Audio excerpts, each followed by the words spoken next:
With a top 10 best list comes a top 10 worst list. And I saw some crap last year. So let's just get into it.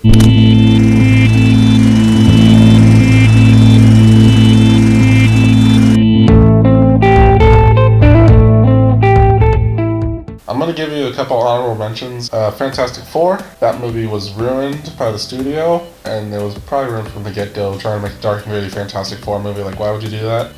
And my other honorable, I guess these should be dishonorable mentions, is The Visit, directed by M. Night Shyamalan.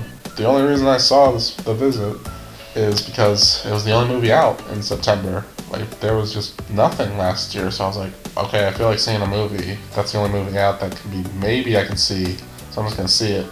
And it's this horribly boring movie with asshole children and their white trash mom and their stupid grandparents, and it's a really just painful experience. So, but it has one saving grace at the very end, with one of the funniest unintentional comedy moments ever, where an old man shoves a dirty diaper on a little boy's face. That happens in the movie, Quinn. I remember that. Oh, did you see the movie? Yeah, I saw that trash. I was just like, oh my god. I got up and left. I really did. Here comes the official list. Number 10, Vacation. This movie has a weird distinction. It's a reboot, a sequel, and a remake. You replace Chevy Chase in one of the highlights of his career with Ed Helms, who's only been funny in like one season of The Office. I don't know how he keeps getting work. He's not a funny actor. The movie is painfully unfunny, besides a couple of cameos by Daryl from The Walking Dead and Charlie from It's Always Sunny in Philadelphia. Otherwise, this was just a miserable experience.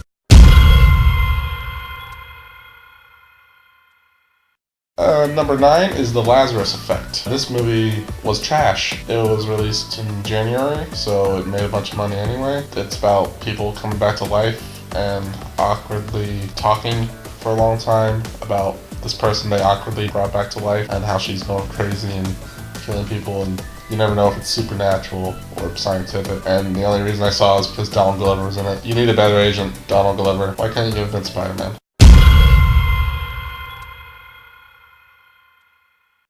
Number 8 is the worst Pixar movie I've ever seen, The Good Dinosaur. It has an unlikable main character, it has a cliched story, the visuals are weird, like you have these great realistic landscapes behind them and you have these Looney Tunes in front of them. It's this horrible clash. It does not fit at all, and the main story is trash. The main character is horrible. He's so whiny. He reminds me of Anakin in the prequels. Like, you just don't care about him because he's so unlikable, and this movie just pissed me off the more I think about it. This is the first Pixar movie I actively hated.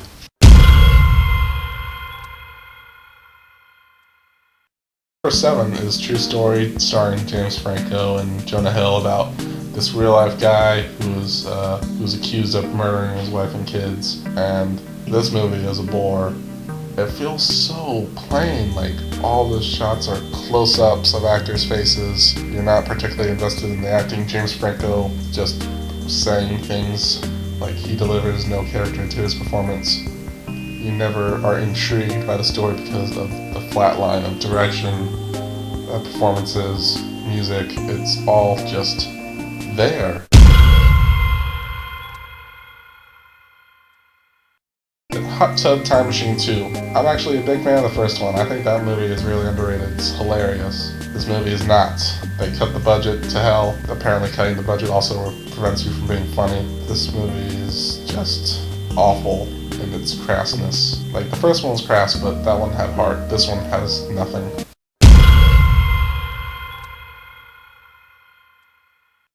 Next on the list is Taken 3. Hopefully the end of this franchise. I hope Liam Neeson cashed his final paycheck. Hope he bought a nice boat with it. Please don't make me see another Taken movie.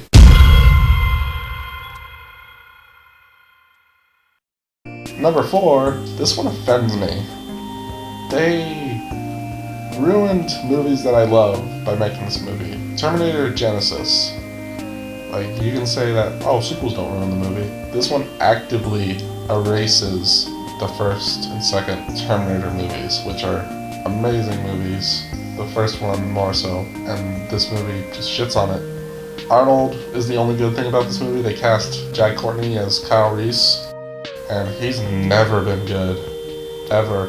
I hope he's okay in Suicide Squad, but he's always just actor. Like, he never embodies a character. And they cast Daenerys Targaryen from Game of Thrones. I don't know why she was hired as Sarah Connor. She looks nothing like the other version. This movie pissed me off.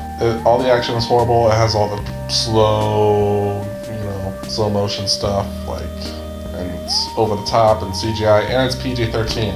Why are you making a Terminator movie PG-13? Those movies are hard R, but whatever. You learned your lesson. The movie flopped, so screw you guys.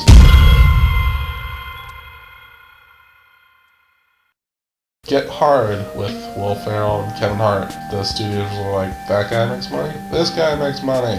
Let's put them together and make a not funny movie about Will Ferrell screaming and Kevin Hart doing his Kevin Hart thing, which I hate. Why can't Dave Chappelle just be in movies? Why did you have to give us Kevin Hart Hollywood? Why did you give him to us? Why?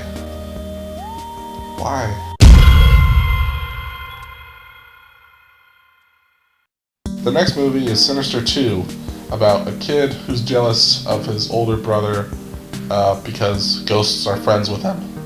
So he becomes a dick. This was a painful experience. I did not want to see this at all. My friend bought tickets, so we had to.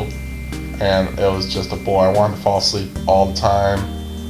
I never saw Sinister 1, so maybe that one's better, but this one really makes me not want to see it. It's all jump scares. It's no building of tension, and it has a lot of unintentional kind of moments too, like you gotta have the abusive stepdad or abusive dad in the movie, and he shoves mashed potatoes into his small son's face, and that made me laugh.